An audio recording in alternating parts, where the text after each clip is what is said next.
Alright, so doing this bottom half aluminum pan. You can see there, this one was clearly leaking. I think I might have a passenger side valve cover leaking also. I'll address that next, but I know the oil pan was leaking, without a shadow of doubt. So, here's what I've discovered. There's not really any videos out there on how this gets done, so I'm just going to put together like some short clips, and then maybe kind of piece it together. So, for starters, drain the oil, alright? Take this cross member out, that's right here. Goes over there. You think that thing would be heavy duty? Pfft, it don't weigh nothing. It's like a 1 pound bar. Drop the sway arm. Just got the U-bolts on each side.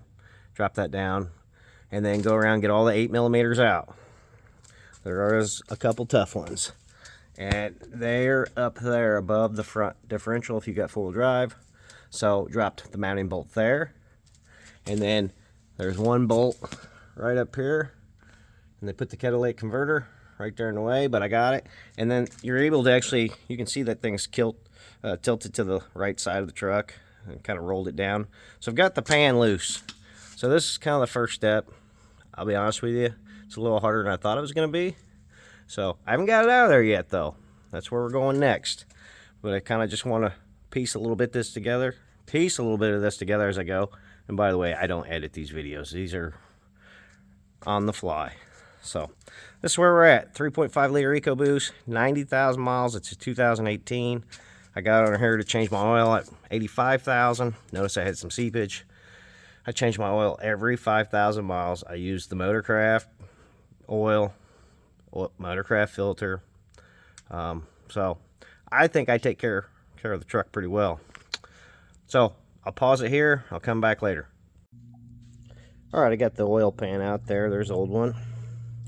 Here's the new one. Of course, the way I got it out of there was to drop down that transmission cooler. I think there was like 3 10mm on it, which dropped it down a few inches. So coming in here, see your pickup tube, bottom of the motor. Went ahead and cleaned up scraped the old silicone off, what was left of it. Of course, the new pan has that new gasket, so I don't think that has to be 100% perfect. But I did get it scraped off, so I'll come back here in a bit once we get that much put back together and show you. Alright, got the oil pan back up there. Just remember you got a locating pin in the front, towards the front of the motor, and one in the rear. So, put my sway arm back up, mounted the transmission cooler back up. Super easy to get it in there once you get those couple items out of the way. So right now I'm just degreasing some things. So very happy with the fitment. I mean, seems to line up perfect. Had no issues whatsoever. Real happy with it. Looks really good.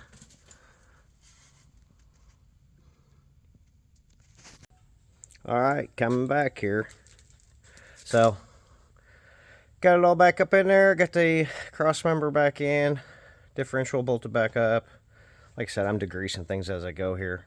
I'm not going to show any more. Of course, this truck is a FX4 package. I don't know if they all have it, but I've got that metal front plate that's got to go back up here to cover the power steering and the front diff. But other than that, I've been here probably 4 hours. Of course, changing the oil naturally. There's something else that's neat to see. How much oil is left in the bottom of that pan. Which, quite a bit. So, like I said, 2018. 90,000 miles. Of course, I did it on a lift. Could you do it on the ground? Absolutely. Probably have a sore neck, but fortunate enough, I work at a place that we have a lift here. So this is a super wide, super tall one. I'm sure you've seen it in my video already. I work for Z-Line Kitchen and Bath. We're an appliance manufacturer. This is one of our warehouses where we have a shop.